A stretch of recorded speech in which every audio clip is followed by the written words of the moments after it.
जब एक सवर्ण और एक दलित का डीएनए 99.9% सेम होता है, उसका खून सेम होता है और उसका शरीर सेम होता है, तो उसकी जाति अलग कैसे हो गई? जब हजारों साल पहले साइंस डेवलप नहीं हुई थी, तो इंसान अपने यूजेज के आधार पर चीजों को डिवाइड किया था। जैसे जो चीज खाता था उसको भोजन कहा, और जो चीज पहनता था उसको कपड़ा कहा, और जहाँ पे रहता था उसको घर कहा।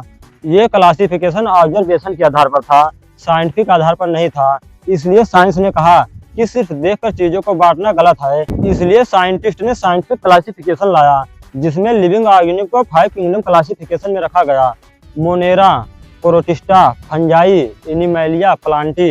ये क्लासिफिकेशन सिस्टम एविडेंस, एक्सपेरिमेंट और जेनेटिक बेस पर था। साइंटिफिकली सब ह्यूमंस एक ही स्पीसीज हैं, होमो सैपियंस। कोई साइंटिफिक बुक नहीं कहती ब्राह्मण स्पीसीज, क्षत्रिय स्पीसीज, वैश्य स्पीसीज, शूद्र स्पीसीज, क्योंकि ऐसा कुछ होता नहीं है। जाति सिस्टम ना किसी एक्सपेरिमेंट से निकला, ना ही किसी लैब में टेस्ट हुआ, और ना ही किसी डीएनए एविडेंस से बना है। जाति एक साइंटिफिक सच्चाई नहीं है, ये एक सोशल कहानी है जो कुछ लोगों के द्वारा इतनी बार दोहराया गया कि लोगों ने इसे सच मान लिया। जाति के नाम पर कभी शादियां टूटती हैं, तो कभी लोगों को मार दिया जाता है, तो कभी किसी का करियर बर्बाद कर दिया जाता है, जबकि साइंस साफ बोलती है कि हम सब एक ही स्पीसीज हैं।